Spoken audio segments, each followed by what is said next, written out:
ნაწარმოები შეიცავს თამბაქოს ნაწარმის, თამბაქოს აქსესუარის ან მოწყობილობის მოხმარებას. ნუ აიძულებთ ბავშვებს ისუნ თქვენ თქვენი კვამლი. მოწევა მამნებელია თქვენი ჯანმრთელობისათვის.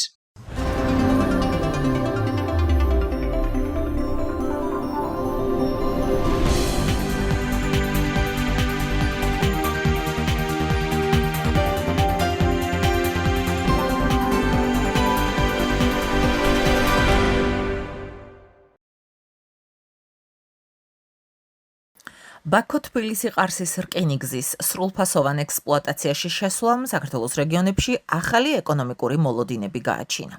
პროექტი, რომელიც ოფიციალურად 2 ივნის ამოქმედ და შუა და ერეფნის უმნიშვნელოვანესი რგოლია და ევროპასა და აზიას აკავშირებს. მოდერნიზაციის დასრულების შემდეგ მისი წლიური გამტარუნარიანობა მილიონიდან 5 მილიონ ტონამდე გაიზარდა, რაც საქართველოს სატრანზიტო ფუნქციის გაძლიერების წინაპირობაა. ბაქო-თბილისი-ყარსის რკინიგზის მნიშვნელობა მხოლოდ ქვეყნის სატრანზიტო როლით არ შემოიფარგლება. პროექტი განვითარების ახალ შესაძლებლობებს უჩენს იმ რეგიონებსაც, რომლებზეც გადის. სამცხე, ჯავახეთსა და შიდა ქართლში ელიან, რომ გაზრდილი ტვირთნაკადები, ლოგისტიკური ინფრასტრუქტურის განვითარება და ბიზნეს აქტივობის ზრდა ადგილობრივი ეკონომიკისთვის დამატებითი სტიმული გახდება. როგორც შპს GeoRail Consulting-ის დამფუძნებელი და დირექტორი, აკადემიური დოქტორი, სარკინიგზო ინჟინერიის მიმართულებით ლევან ლომსაძე გვეუბნება, საქართველოს მხოლოდ სატრანზიტო ფუნქციის მქონე ქვეყანა აღარ უნდა იყოს და დამატებითი ღირებულების შემქმნელ ლოგისტიკურ ჰაბად უნდა ჩამოყალიბდეს. ამ კონტექსტში მარაბდა ახალქალაქის რკინიგზა განსაკუთრებულად მნიშვნელოვანია. ზოგადად საქართველოს ბოლო 10 წლებია პოზიციონერებს როგორც სატრანზიტო ფუნქცია, მაგრამ უკვე ლოგიკური ეტაპი მოვიდა იმის, რომ გარდაიქმნას საქართველოს არა მარტო როგორც სატრანზიტო ქვეყნად, არამედ როგორც დამატებითი ღირებულების შექმნელი ლოგისტიკური სერვისების ქვეყნად. და აი ამ კონტექსტში სწორედ უმნიშვნელოვანესია მარაბდა ახალქალაქის რკინიგზის გახსნა და სრული კომერციული ექსპლუატაცია. აუცილებელი აქვე უნდა აღვნიშნოთ, რომ აქამდე ახალქალაქის სადგურს მხოლოდ და მხოლოდ ჰქონდა ფუნქცია სატრანზიტო ტვირთებს მომსახურებოდა, ანუ მარტივი ენით რო გითხრათ, ახალქალაქის სადგური არ იყო კომერციული ოპერაციებისათვის გახსნილი. ანუ რას ნიშნავს ეს? დატვირთვა გადმოტვირთვა არ ხდებოდა ან ექსპორტის ან იმპორტის რეჟიმში ახალქალაქის დანიშნულებით. შესაბამისად, სრულად მოკლედ ამ ფუნქციის შეძენა მულტიპლიკაციური ეფექტი ექნება უშუალოდ რეგიონისთვის. პირველი ეს იქნება აუცილებლად ახალი სამუშაო ადგილები, სრულად ამოქმედების შემდეგ მოთხოვნა და ახალ პროფესიებზე. ეს პირველი რაც მინდა რომ გამოვკვეთო, მეორე მნიშვნელოვანი ნაწილი რაც იქნება სწორედ ესეთ ჰაბებს, ანუ შრალპორტი დავარქვათ ამ შემთხვევაში, აქვს ზუსტად ის მულტიპლიკაციური ეფექტი, რომელიც ქმნის დამხმარე ინფრასტრუქტურას მიმდინარე მოკლედ ტერიტორიებზე. ეს არის სასაწყობო ბარდები, ტერმინალები და ასე შემდეგ, რომელიც ბუნებრივია ახალ ეკონომიკურ სიცოცხლეს შეძლეს რეგიონს. ეს მეორე ნაწილი, რაც მინდოდა მეთქვა. აქვე მინდა აღვნიშნო, რომ ახალქალაქის სადგურის მნიშვნელობა, ანუ ამიერკავკასიაში დღეს მდგომარეობით ახალქალაქის სადგური წარმოადგენს ერთადერთ აქტიურ მოკლედ სარკინიგზო კვანძს, ლოგისტიკურ ჰაბს, რომელიც პირდაპირ სარკინიგზო ხაზით უკავშირდება თურქეთის რკინიგზას და შემდეგ თურქეთის რკინიგზის გავლით მოკლედ ევროპაზე და ევროპის ბაზარზე აქვს წვდომა და აქეთ ხარეს თუ ჩავხედავთ ყოფილი პოსტსაბჭოთა სივრცეზე, ანუ როგორც ამიერკავკასიის რეგიონზე, ასევე შუა აზიის ქვეყნების მიმართულებით. ამას აქვს უდიდესი მნიშვნელობა რეგიონისთვის, კერძოდ ჯავახეთისთვის, ვინაიდან კავშირებადობას უზრუნველყოფს უფრო მაღალი დონით და მარტივად რო ავიღოთ, ნებისმიერი საშუალო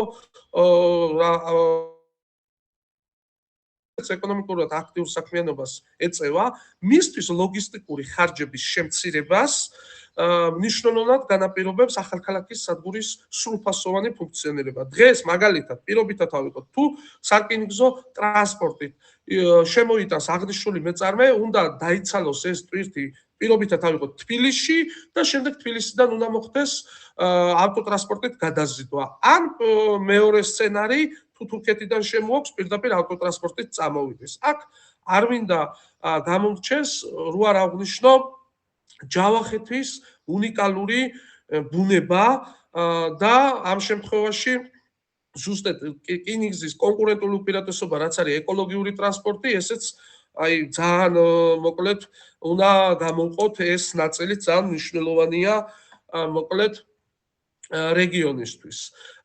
პლუს ამას გარდა ლოგისტიკური ხარჯების შემცირებისა, ანუ ინტეგრაციას ზოგადად ამ რეგიონის ჯავახეთის მთლიანად საქართველოს ეკონომიკაში უფრო გააძლიერებს და ჯავახეთში არსებულ საწარმოებს, რომლებიც დღეს ფუნქციონირებს, რომელიც პოტენციურად დაფუძნდება და ამუშავდება, ექნება მარტივი წვდომა, როგორც თურქეთის, ასევე თურქეთის გავლით ევროპის ბაზრებზე, ასევე რეგიონის მასშტაბით, როგორც სომხეთის, ასევე აზერბაიჯანის და ასევე შუა აზიის მიმართულებით და მთლიანად ქართული საქართველოს სხვა რეგიონებზე. მათ შორის საპორტო ინფრასტრუქტურაზეც წვდომა და ასე შემდეგ. მოკლედ, გაუმარტივდებათ ლოგისტიკური პროცესები და ეს აუცილებლად კონვერტაცია უნდა მოხდეს თანხაშიც, რომ შეუმცირდეთ ლოგისტიკური ხარჯები. რაც საბოლოო ჯამში მარტივად რო ავიღოთ, თუნდაც სოფლის მეურნეობის პროდუქცია, თუნდაც სეზონური სხვადასხვა რაც მოყავთ ამ რეგიონში, რომელიც აქტიური არის ძალიან სასოფლო-სამეურნეო კუთხით, მათი გატანა ბაზრებზე და ასე შემდეგ. აგრეთვე მისი გეოგრაფიული მდებარეობა ახალქალაქის სადგურის აძლევს უნიკალურ შანსს, მათ შორის სომხეთისთვის იქცეს ტვირთების მაფორმირებელ ცენტრად. თუნდაც ერთი სქემა, რომელიც სომხეთის ცოტა მოშორებით რეგიონებიდან, მაგალითად ერევნიდან და ასე შემდეგ, რკინიგზის გავლით მოვა ახალქალაქში და მეორე საავტომობილო ტრანსპორტით, რომელიც უფრო ახლოს მდებარეობს რეგიონები, მოვა ახალქალაქში, მოხდება ტვირთების კონსოლიდაცია, გადაფუთვა, დახარისხება და ასე შემდეგ, რაც კიდევ დამატებით ეკონომიკურ ღირებულებას შექმნის. ეს არის ძალიან მნიშვნელოვანი, რომ ნელ-ნელა საქართველოს უნდა იქცეს არა მარტო სატრანზიტო უბრალოდ გამტარად, არამედ დამატებითი ეკონომიკური ღირებულების შექმნელად ლოგისტიკური სერვისებიც და ძალიან დიდი პოტენციალი აქვს ამ კუთხით და უნიკალური შესაძლებლობა ვთქვათ ახალქალაქის სადგურს.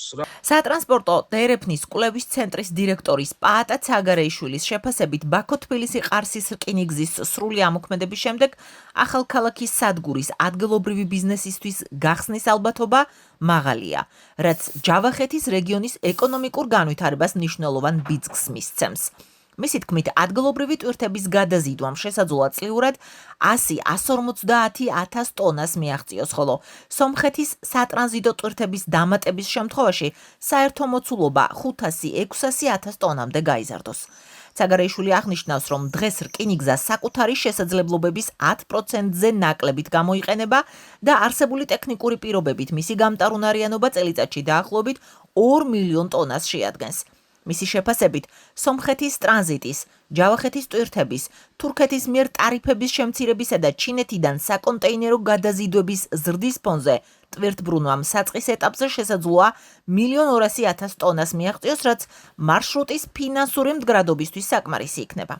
ექსპერტი ასევე ვარაუდობს, რომ ახალქალაქის სადგურთან ერთად მარაბდა ახალქალაქის ხაზზე მდებარე სხვა სადგურებსაც მიეცემათ ანალოგიური განვითარების შესაძლებლობა. მარაბდა ახალქალაქის რკინიგზა. ეს დაახლოებით 160 კილომეტრის სიგრძის მონაკვეთია, რომელიც არ დაგიმალავდა აშენდა 1980 წელს. რატო უსვამ ხაზს 1980 წელს? აი 20-30 და 40 წლის რკინიგზების განვითარების ისტორიიდან გამომდინარე, ეს ახალგაზრდა რკინიგზად ითვლება.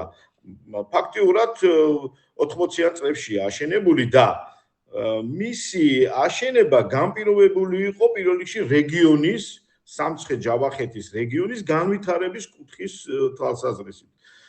ბუნებრივია, აქ თუ რკინიგზელების ტერმინს გამოვიყენებთ, ეს არ იყო პირველი კატეგორიის რკინიგზა, განსხვავებით აი ძირითადი, რაც არის ჩვენი უღელტეხილი და ასე შემდეგ, მესამე, მეოთხე კატეგორიის იყო, მაგრამ ფუნქციონალურად მისი დანიშნულება იყო რეგიონის სატრანსპორტო კავშირის და სოფლის მეურნეობის და მშენებლობის განვითარება.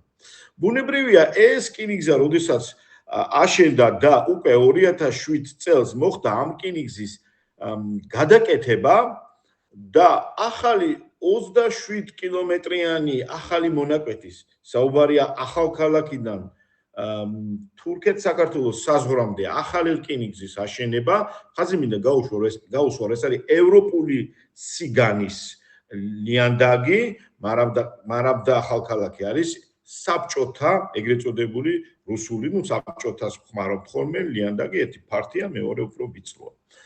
ნახეთ რის თქვა მინდა, თავიდანვე, როდესაც ეს რეკონსტრუქცია გახდა და აქ მოგეხსენებათ აზერბაიჯანის ფინანსური კონტრიბუცია ჩადებული, თავიდანვე უკვე ნათელი იყო, რომ ეს უფრო სატრანზიტო მიმართულების იქნებოდა და ძირითადად აქცენტიც ეს იყო. შესაბამისად, აი ამ გადმოსახედიდან ეს ერთი პარამეტრი და მეორე პარამეტრი ის, რომ რეგიონში, სამცხე-ჯავახეთში ძალიან დიდი მოცულობით მაინც სომეხი მოსახლეობაა და სომეხი მეწარმეები არიან, აზერბაიჯანმა აპრიორი უკვე თავიდანვე პროექტ ხელმოწერის მომენტშივე განაცხადა, რომ აქ სომხეთის თვითნაკადი არ დაიშვებოდა.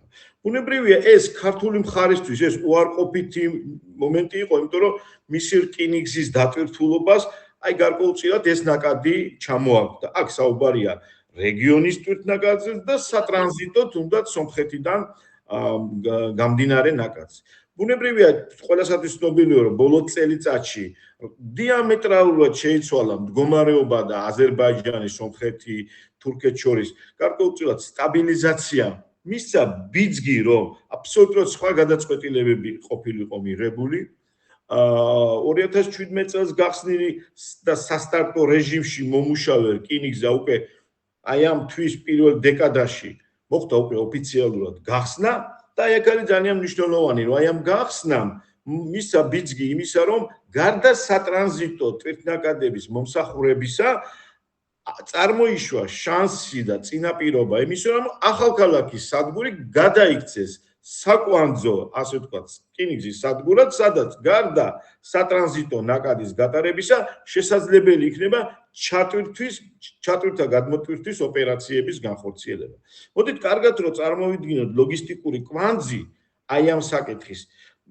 დღესდღეობით არის ესეთი სირთულე, რომ ტვირთი, რომელიც პირობითად ახალქალაქში უნდა მოვიდეს, მოდის დაუშვათ თბილისის საკვანძო სადგურში, ანუ თბილისში ეს იქნება ევროპიდან წამოსული ტვირთი, ან პირობითად ცენტრალური აზიიდან წამოსული ტვირთი მოდის თბილისში სარკინიგზო ტრანსპორტით, იმის გამო რომ ახალქალაქში ვერ ხდება ამ სარკინიგზო ტრანსპორტით ამ ტვირთის მიწოდება, ავტოტრანსპორტში ხდება ამის გადანაწილება, ეს რა თქმა უნდა ააძვირებს ლოგისტიკურ ხარჯებს და შემდეგ ტვირთის დოკუმენტების შეცვლის შემდეგ ავტოტრანსპორტით მოდის ახალქალაქის სადგურში. ეს ყველაფერი აძვირებს გადაზიდვას და აქედან გამომდინარე პერსპექტივაში ჩვენ უკვე რეალურად ხედავთ, რომ აი ეს სადგური გადაიქცევა ჩატვირთა გადმოტვირთვის ოპერაციებისათვის მისადაგებული.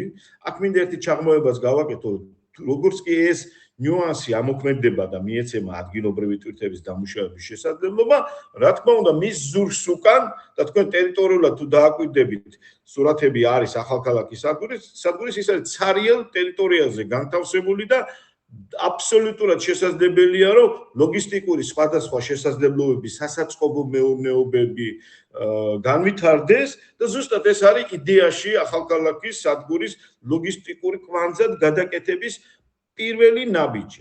აქედან გამომდინარე, აი ეს არის პირველ დეკადაში გახსნილი რკინიგზის დადებითი ეფექტი. ჩვენ გარკვეულწილად გქონდა ჩვენ ორგანიზაციას კვლევა ჩატარებული, გამოკითხვაც ჰქონდა და გამომდინარე იქიდან ხედავთ, რომ არა მარტო ახალქალაქის სადგური შეიძლება მიეცეს ასეთი ჩატვირთა გადმოტვირთების ოპერაციების შესაძლებლობა. ეს შეიძლება იყოს მარავდა, იქ არის თეთრი წყაროს სადგურია, ცხრაწმის სადგური და არის კიდე ერთ-ერთი სადგური, სადაც ხდება კარიერი ღორღის დამუშავების კარიერი და აი ეს სამშენებლო ინერტული მასალა შესაძლებელია რეგიონსაც მიეწოდოს. ანუ არა მარტო სასოფლო-სამეურნეო დანიშნულებით იყოს ეს შესაძლებელი. ამიტომ გარკვეულწილად აგრეგირებულად ჩვენ შევეცადეთ დაგვეთვალა ეს მოცულობა ტვირთის და მივედით იმ დასკვნამდე, რომ დაახლოებით 100-150,000 ტონა ტვირთი შესაძლებელია დაემატოს ბაქო-თბილისი-ყარსის რკინიგზას ადგილობრივი ტვირთნაკადის სახით. ხაზი მინდა გაუსვა დამატებით იმ გარემოებას, ეს ძალიან მნიშვნელოვანია როგორც რეგიონისთვის, ისევე აი ამ პროექტის სიცოცხლის უნარობის შეძენის თვალსაჩინო. იმიტომ რომ დღესდღეობით ბაქო-თბილისი-ყარსის რკინიგზა არის წამგებიან რეჟიმში მომუშავე რკინიგზა და ამის ყველაზე მნიშვნელოვანი არგუმენტი საერთო თვითნაკადების ნაკლებობა. ამიტომ ვარაუდობთ, რომ ეს თვითნაკადი დაემატება, მისცემს შესაძლებლობას, რომ გარკვეულწილად გადაიზარდოს რკინიგზა ეტაპობრივად. შეიძლება თლად მომგებიან რეჟიმში გავიდეს, მაგრამ ფინანსურად წონასწორულ რეჟიმში შეიძლება იყოს გადასული. აქედან გამომდინარე, აი აქ როგორც ზემოთ გითხარით, აი გამოკითხვამ ადგილობრივ მეწარმეებთან, პირველ რიგში სოფლის მეურნეობის პროდუქციის გატანასთან დაკავშირებული შესაძლებლობა უფრო თვალხილული გახადა, უფრო რეფრიჟერატორული ტვირთებით შეიძლება იყოს შემოსული. შესაძლებელია უფრო მეტიც თურქეთიდან, რადგან თურქეთმა უკვე გახსნის ამ საზღვარს, თურქეთიდან შემოვიდეს სხვადასხვა სამშენებლო მასალა და რევერსულად წავიდეს ახალქალაქიდან კარტოფილი იქნება თუ სხვადასხვა პროდუქცია. ამიტომაც ჯერჯერობით ეს სადგური არ არის ოფიციალურად ჩატვირთვა-გადმოტვირთვის ოპერაციებისათვის, მაგრამ მზად არის, რომ საქართველოს რკინიგზამ დაიწყოს ქმედება აი ამ მიმართულებით რომ განავითაროს. ერთი კითხვაც ბატონ ბაქო-თბილისი-ყარსის რკინიგზის სრულფასოვანი ამოქმედების ფონზე ჯავახეთის ბიზნეს წრეები იმედოვნებენ, რომ ახალქალაქის სადგურს ტვირთების მიღების, გაგზავნის და ჩატვირთვა-გადმოტვირთვის ოპერაციების განხორციელების შესაძლებლობა მიეცემა. რკინიგზის რეალური ეკონომიკური ეფექტი მხოლოდ მისი არსებობით არ განისაზღვრება. წარმატება დამოკიდებული იქნება ტვირთნაკადების ზრდაზე, ასევე გზის გასწვრივ, სასაწყობე, ლოგისტიკური და გადამამუშავებელი ინფრასტრუქტურის განვითარებაზე. თუ ეს პირობები შესრულდება, ბაქო-თბილისი-ყარსის პროექტს შეუძლია რეგიონებში ახალი ინვესტიციების, სამუშაო ადგილების და ეკონომიკური აქტივობის ზრდის მნიშვნელოვანი წყარო გახდეს. ახალქალაქის უნდა მიენიჭოს მშრალი პორტის სტატუსი. მშრალი პორტის ეს იგივე პორტია, იგივე ნავსაყუდელი, როგორ ვთქვათ, ნავსადგური, იგივე რკინიგზის სადგური და ასე შემდეგ. და პორტი ნიშნავს იმას, რომ ამის გარშემო მოხდება ამ ტვირთების ჩამოტვირთვა, ჩატვირთვა ერთია, მაგრამ ამ ტვირთების როგორც დახარისხება, ლოჯისტიკური რაღაც ცენტრები, საბროკერო, გამბაჟება, საბაჟო პროცედურები, დახარისხება, გადამისამართება სხვადასხვა მიმართულებით და ასე შემდეგ. გარდა ამისა, ხოლო მშრალი პორტისა კი არა, მე ვთვლი და ეს იდეა დიდი ხანია უკვე ეს მაქვს გაჟღერებული, კარგი იქნება თუ შეიქმნება საერთოდ ახალქალაქის თეზი, ეს არის თავისუფალი ეკონომიკური ზონა. თავისუფალი ეკონომიკური ზონა ახალქალაქში თუ შეიქმნება, აქ ძალიან ბევრი ინვესტიციები წამოვა და ამ რკინიგზის სადგურის პორტის გარშემო შეიქმნება ძალიან ბევრი ინფრასტრუქტურა. ეს მიმართულებით აქ მოხდება დახარისხება, ინვესტიციების ჩადება სხვადასხვა ქვეყნებიდან და გახსნიან თავიანთ ტერმინალებს აქ, როგორც შუა აზიის ქვეყნები შეძლებენ, სომხეთი შეძლებს, აზერბაიჯანი შეძლებს, თურქეთი შეძლებს და ასე შემდეგ. და აქ მოხდება ამ ტვირთების დახარისხება. რა თქმა უნდა, ეს ეხლა პლუსები და გამოწვევებზე რო ვისაუბრო, რას მოიტანს ესა და რატომ არის ეს კარგი ჩვენი რეგიონისათვის და არა მხოლოდ სამხრეთ ჯავახეთისთვის და მთელი ქვეყნისათვის და მთლიანად სამხრეთ კავკასიისათვის. ჯერ თვითონ გეოგრაფიული ადგილმდებარეობა გვაძლევს საშუალებას იმას, რომ სუმცირე ეს ახლო 4 ქვეყანა ხო, ეს აზერბაიჯანი, სომხეთი, თურქეთი და თვითონ საქართველო იყოს ჩართული ამ ეკონომიკურ პროცესებში, აგრეთვე ახალქალაქს შეუძლია გახდეს ცენტრი, როგორც ვთქვათ, ევროპა, კავკასია, აზიისკენ და პირიქით, აზია, კავკასია, ევროპისკენ მიმართულებით და აგრეთვე, ალბათ ომი დამთავრდება ირანისკენ, ირანი, ინდოეთისკენ მიმართულებით გარკვეული ცენტრი გახდეს, სადაც მოხდება, ასე ვთქვათ, ტვირთების დამუშავების, დახარისხების ჰაბი, ეგრეთ წოდებული.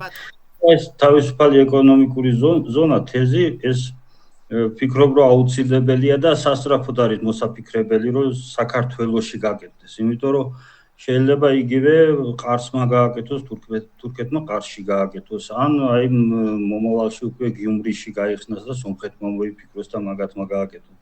ამიტომ ასე ვთქვათ, მოსაფიქრებელია და ამაზე უკვე საფიქრალია, რომ დროზე მოხდეს ამის შესწავლა და ამის დანერგვა და ინიცირება. ხო, პლუსებთან დაკავშირებით ის, რომ ჯერ ერთ რეგიონში ახალი სამუშაო ადგილები შეიქმნება, ეს იქნება ლოგისტიკა, სასაწყობი მეურნეობები, რავი, საბაჟო მომსახურებები, სხვადასხვა კომპანიები, თვითონ რკინიგზის ტექნიკური მომსახურების სფეროში დასაქმებული ხალხი და გადამამუშავებელი მცირე საწარმოები, სადაც შეიძლება რომ აქ ჩამოვიდეს და აქ გადამუშავდეს და შემდეგ უკვე განაგრძოს ამ ტვირთმა სახე იცვალოს, ან ეტიკეტირება მოხდეს, ან დაფასება მოხდეს და წავიდეს. სატრანზიტო ფუნქციას მიიღებს, რა თქმა უნდა, ეს ჩვენი ახალქალაქის სადგური და აქ მოხდება მთელი ტვირთების დახარისხება, რომელიც გამომეორდები ის იქნება. თეზი თავისუფალი ეკონომიკური ზონა მოგცემს საშუალებას, რომ ინვესტიციები მოვიზიდოთ. აქ გაიხსნას პატარა ქარხნები, არა მხოლოდ პატარა საწარმოები და ასე თავისუფალი ეკონომიკური ზონა ინვესტორებისათვის ძალიან მიმზიდველია, კი ბატონო.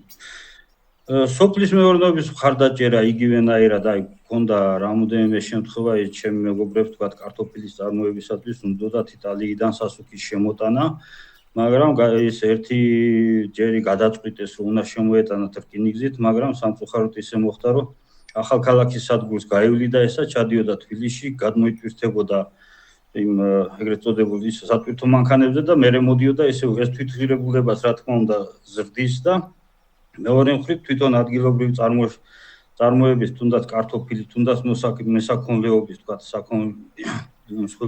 ხასაკონლის პროდუქტების გადაზიდვა აქ ჩატვირთვა მოხდებოდა და გავიდა. ინფრასტრუქტურის გაუმჯობესება, რა თქმა უნდა, მოყვება ამ ყველაფერს და იმიტომ რომ რახან დამაკავშირებელი იქნება ეს გზები და რაღაცეები საჭირო იქნება. მოსახლეობისთვის სოციალური შემოსავალის გარდა, ეხლა ჯავახეთში ვიცით, რომ სეზონურ სამუშაოებზე გადიან გარეთ და ეს სამუშაო ადგილები, როდესაც შეიქმნება, პირიქით რეგიონში იქნება საჭირო სხვა მუშახელი, უამრავი მუშახელი და ეს მოსახლეობა, თქვათ, ახალგაზრდები აღარ წავდნენ აქედან, რადგან აქ ადგილზე იქნება ის საშუალება, რომ ის აქ დასაქმდნენ და აქ ამას სოციალური მნიშვნელობაც აქვს, რა თქმა უნდა. გამოწვევებთან დაკავშირებით ის არის, რომ თვითონ სახელმწიფომ და ამ კომპანიებმა, რომლებიც იმუშავებენ, რა თქმა უნდა, უზრუნველყონ, რომ ამ, რა ქვია, ტვირთების ნაკადები შემოვიდეს ახალქალაქის პორტში, ამ ეკონომიკურ ზონაში და ამისთვის არის საჭირო, თქვათ, ერთობლივი საწარმოების შექმნა, როგორც სომხეთთან, აზერბაიჯანთან, თურქეთთან, შუა აზიასთან და ასე შემდეგ, რომ მოხდეს ყველაფრის. მეორე გამოწვევა შეიძლება იყოს ის, რომ დაგჭირდეს კვალიფიციური კადრები სხვადასხვა მიმართულებით, არა მხოლოდ თქვათ რკინიგზის მომსახურებაში, არამედ ეს ლოჯისტიკაში, როკეტობა, იქ საბაჟო მომსახურება და აბსოლუტურად ძალიან ბევრი სამუშაო. ამიტომ ჩვენი მოსახლეობა, თქვათ, სამცხე-ჯავახეთის მოსახლეობაც უნდა იყოს მზად და ამისთვის თუ ბაქო-თბილისი-ყარსის რკინიგზაზე სამგზავრო გადაყვანებიც დაიწყება, ეს რეგიონის ტურიზმს დიდ ბიძგს მისცემს. ექსპერტების შეფასებით, სწორედ ეს უნდა იყოს ლოგიკური ეტაპი ამ ხაზის სრული კომერციული ექსპლუატაციის შემდეგ. რკინიგზა არ არის მარტო ინფრასტრუქტურა, რა, აი ეს მინდა რომ ხაზგასმით აღვნიშნოთ. ხშირად გარკვეული ადამიანები აი cost benefit analysis როდესაც ატარებენ სარკინიგზო პროექტების, მხოლოდ ზომავენ პირდაპირ შემოსავლებს და პირდაპირ გაწეულ ხარჯებს. რა ეს არასწორი მიდგომაა, არც ერთ განვითარებულ ქვეყანაში სარკინიგზო პროექტების ეფექტიანობა და ეფექტურობა არ ფასდება მაგ კრიტერიუმით მხოლოდ და მხოლოდ. რკინიგზის განვითარებას გააჩნია მულტიპლიკაციური ეფექტი. აი მე მინდა რომ ერთი მნიშვნელოვანი ნიშაც არ გამორჩეს, ჩვენ ვსაუბრობთ სატვირთო მიმართულებაზე და ბუნებრივია სატვირთო მიმართულება არის უმნიშვნელოვანესი და არანაკლებ მნიშვნელოვანია სამგზავრო მიმართულებაც. აი რომელიც ჯავახეთის გააჩნია უნიკალური ტურისტული პოტენციალი, როგორც ადგილობრივი, ასევე საერთაშორისო ტურისტებისათვის. აი თქვენ წარმოიდგინეთ, აი სურვილი გამოვთქვათ და მე ჩემი სურვილია ეს და მინდა გავაჟღერო, რომ აი თბილისი მაგალითად ახალქალაქის ყოველდღიური სამგზავრო მატარებლის ოპერირება. შემდგომ ბაქო, თბილისი, ახალქალაქის ან ერევანი, ან არა, უпроსტად ისიც და ისიც ერევანი, თბილისი, ახალქალაქის დანიშნულებით. შემდგომ გაგრძელებით ტურისტული მარშრუტის, მაგალითად, სტამბულის მიმართულებით, იქიდანაც სამგზავრო მატარებლების რეგულარული მიმოსვლა, როგორც სატრანზიტო ახალქალაქისთვის, ასევე უშუალოდ ახალქალაქის დანიშნულებით. ეს იქნება უნიკალური შესაძლებლობა, როგორც ადგილობრივი, ასევე საერთაშორისო ტურიზმისთვის. წარმოიდგინეთ, კავშირებადობის მობილობის გაზდა როგორ ხელს შეუწყობს ეკონომიკურ განვითარებას თვითონ ამ ჯავახეთის რეგიონისთვის რა. სარკინიგზო ინფრასტრუქტურა აი რო ახსნათ ახალქალაქის სადგურის უნიკალურობა რაში მდებარეობს. ახალქალაქის სადგურში ხდება შეერთება ორი სარკინიგზო სამართლებრივი და ტექნიკური სივრცის. ეს არის 1425 მმ-იანი სივრცე, ეს არის ევროპული სისტემა, თავის სამართლებრივი ნორმატიული ბაზით, ტექნიკური თავსებადობით და ასე შემდეგ, რომლის ნაწილს წარმოადგენს თურქეთის რკინიგზაც, ბუნებრივია და აქეთ არის 1520 მმ-იანი სივრცის რკინიგზები, ეს არის პოსტსაბჭოთა სივრცის რკინიგზები, რომლის ნაწილს წარმოადგენს საქართველო. აი ამათი შეპირაპირების სადგურია. ეს გარდა რაღაც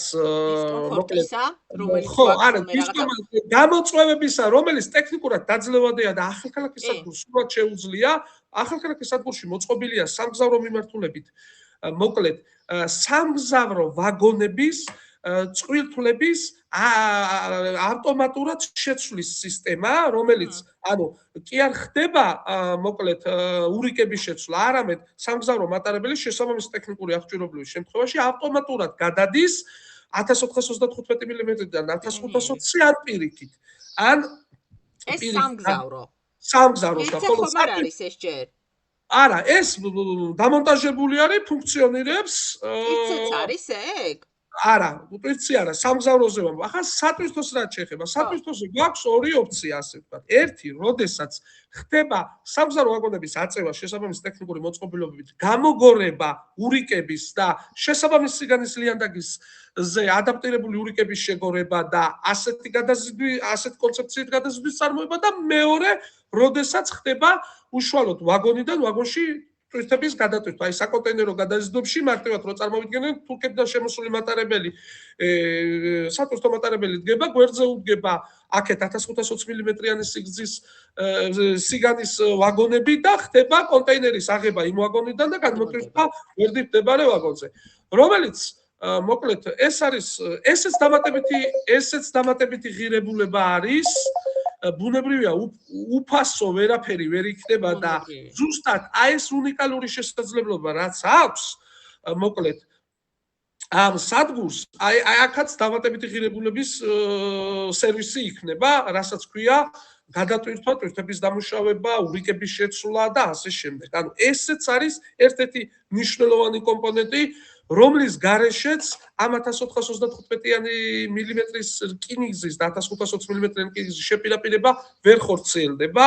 ბუნებრივად სხვა გამოსავალი აქ არ არსებობს, თუ იმ პირობით თუ ორივე სისტემა შეპირაპირება ხდება რა მაგრამ რეალურად ეს წარმოადგენს სოფლიოს სარკინიგზო საზოგადოება დავარქვათ ამას გამოწვევას ინტეროპერაბელობა რაც ქვია ამ ორი სისტემის ურთიერთქმედება მაგრამ ანუ იმ პირობაში თუ ეს ორივე სისტემა უნდა არსებობდეს მოცემულობა გვაქვს ეგეთიდან სხვა გამოსავალი არ არსებობს ხო მესმის სრულად გავიგე ანუ არსებობს ერთადერთი თეორიული გამოსავალი როდესაც ერთი ლიანდი უქმდება და მეორე ლიანდი კეთდება მთლიანად, რომელიც არის კოლოსალურ ფინანსურ სახსრებთან დაკავშირებული და ბუნებრივია სიმართლე გითხრათ მე ამ ფუნქციის ჩამოშორებას ახალქალაქის სადგურისთვის არავითარ შემთხვევაში არ ვემხრობი პირდაპირ რო გითხრათ. აჰა. ზუსტად ეს არის ის უნიკალური შესაძლებლობა, უნარიც და ის წერტილი, სადაც შესაძლებელია ოღონდ ეს იმას არ გამორიცხავს, რომ ჩვენ არ ვიმუშაოთ მაგალითად რაღაც ოპერაციების ელექტრონიზაციაზე, დიჯიტალიზაციაზე, დაჩქარებაზე, ოპტიმიზაციაზე და ასე შემდეგ და ასე შემდეგ. მოკლედ.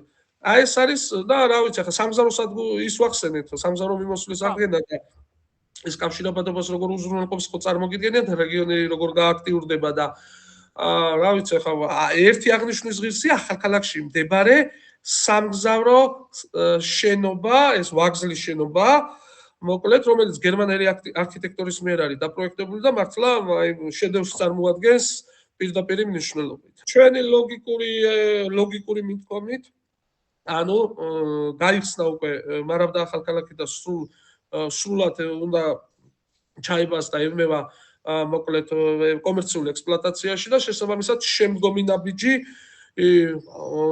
მოკლედ იქნება ალბათ სამგზავრო მიმოსვლის აღდგენაც, რომელსაც ალბათ გარკვეული დრო დაჭირდება, ახლა მე მაგაზე გამიჭირდება საუბარი.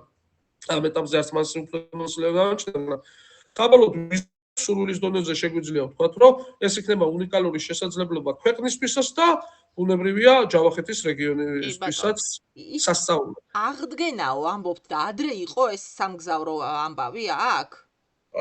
სამგზავრო, ახლა ბუნებრივია თურქეთთან სარკინიგზო მიმოსვლა არ ქონდა ჩვენ, მაგ ახალ აშენებულია მოკლედ ეგ მონაკვეთი. რაც შეეხება თბილისი ახალქალაქი, დადიოდა როგორ არა თბილისი ახალქალაქის სამგზავრო მატარებელი, დადიოდა, გამიჭირდება ხა წლის გახსენება. ანუ იყო ესე იგი, გავიგე. კი, დადიოდა, აი თუ თქვენ ახლა იქნებით ნამყოფი ახალქალაქში, თვითონ უშუალოდ ქალაქში არის ძველი სამგზავრო სადგურის შენობა, მოკლედ. აი რო შევდივართ ახალქალაქის დღეს არსებული რკინიგზის სადგურიდან მოკლედ ახალქალაქში თვითონ იქ არის ხელმარჯვნივ ძველი სამგზავრო შენობა.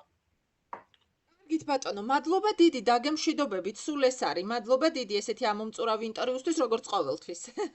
კარგად იყავით, მოგცემთ ლინკს, როგორც კი გავაკეთებთ მასალას. ჯერ უნდა ჩავწერო ხალხი კიდე. კარგი, მადლობა.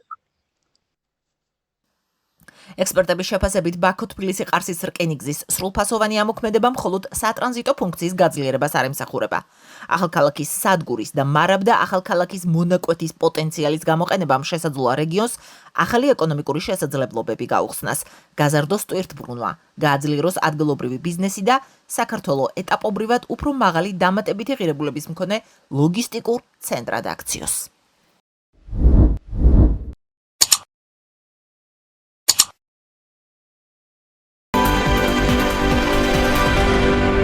წალკის წყალსაცავზე კარანტინი გამოცხადდა. ინფორმაციას ამის შესახებ ჩვენს პარტნიორ Talk to Regions გარემოს დაცვის სამინისტროს ცხელხაზზე udastureben.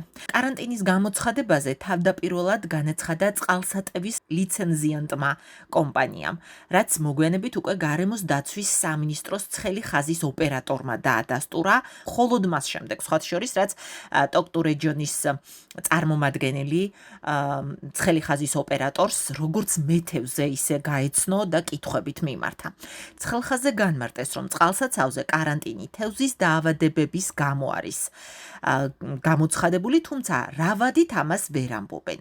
ამბობენ მხოლოდ იმას, რომ ამ ეტაპზე მიმდინარეობს კვლევა და თევზაობა აკრძალულია მანამ, სანამ არ გამოსწორდება ეკოსისტემა. რაც შეეხება შესაძლო მიზეზებს, რას შეიძლებოდა გამოეწვია ეს ყველაფერი, ცხელხაზზე ადგილობრივ მედიას განუმარტეს, რომ წყალუხობის გამო მახლობელი ნათესებიდან წყალსაცავში შესაძლოა ჩადენილიყო ისეთი ქიმიკატები, რომლებსაც უკვე შემდეგ პრობლემა შეიძლება გამოიწვია დაეხოცა თევზი. უნდა ითქვას, რომ კარანტინის შესახებ საზოგადოებისთვის ინფორმაცია ამ დრომდე არც ერთ სახელმწიფო უწყებას არ მიუწოდებია. შესაბამისად, მოქალაქეებისთვის ოფიციალურად არავის განუმარტავს, რომ კარანტინის პერიოდში წყალსაცავზე თევზაობა აკრძალული გახლავთ. ოფიციალური განცხადება არც სააგენტოს და არც სამინისტროს ვებგვერდზე გამოქვეყნებულა. შეგახსენებთ, რომ Talk to Region-მა წალკის წყალსაცავზე თევზის დახოცვის საკითხზე მუშაობა 11 ივნისიდან დაიწყო. ჩვენც აგროგარემო ტივიმაც არაერთხელ მოვიკითხეთ პასუხისმგებელ უწყებებსა თუ დარგის ექსპერტებთან, რას შეიძლებოდა გამოიწვია თევზის მასობრივი დახოცვა, რას აპირებდნენ, რა რეაგირების გეგმა ჰქონდა ადგილობრივ მუნიციპალიტეტს, ცენტრალურ ხელისუფლებას. გვაინტერესებდა როგორია, როგორც თევზის, ისე წყლის ლაბორატორიული კვლევის შედეგები. მივმართეთ სურსათის ეროვნულ სააგენტოს, გარემოს დაცვითი ზედამხედველობის დეპარტამენტს და გარემოს ეროვნულ სააგენტოსაც, თუმცა არც ერთი უწყებიდან პასუხი ამ დრომდე არ არის. კარანტინის შესახებ ინფორმაციას ფლობენ წალკის მუნიციპალიტეტში, სხვათა შორის, თუმცა არც იქ იციან, როდის მოიხსნება შეზღუდვა. ამ ეტაპზე წალკის წყალსაცავის ნაპირზე მკვდარი ლპობადი თევზი აღარ ყრია. ჩვენ ეს კადრები 2 კვირის წინ გაჩვენეთ. გახსოვთ ალბათ, რა ხდებოდა იქ ნაპირი სავსე იყო მკვდარი თევზით, რომელზეც წვდომა ჰქონდა შინაურ ცხოველებს, თავისთავად გარეულ ცხოველებს და ფრინველებსაც. ამ ეტაპზე ნაპირის მიმდებარედ რამდენიმე მეტრის რადიუსში თევზის ფხებსა და ნაწილებს ისევ შეხვდებით. ადგილობრივების თქმით, ტერიტორია არავის გაუწმენდია, მათი ინფორმაციით მკვდარი თევზი მიუსაფარმა ძაღლებმა და ფრინველებმა შეჭამეს. წალკელები ასევე ამბობენ, რომ წყალსაცავზე წყლის დონე მომატებულია და წვიმამ დახოცილი თევზის ნაწილი უკან ჩააბრუნა ისევ ტბაში. როდემდე გაგრძელდება კარანტინი წალკის წყალსაცავზე და რა წერია ლაბორატორიულ დასკვნაში, რომლის შესახებაც სახელმწიფო უწყებები ამ დრომდე ინფორმაციას არ ავრცელებენ. ამაზე მუშაობას, როგორც Talk to Region-ი, ასევე აგროგარემო TV აგრძელებს, მონიტორინგზე ყავს ეს საკითხი აყვანილი და როგორც კი რამე ინფორმაციას მივიღებთ ამ საკითხზე პასუხისმგებელი უწყებებისგან, რა თქმა უნდა, მაშინვე გაცნობებთ.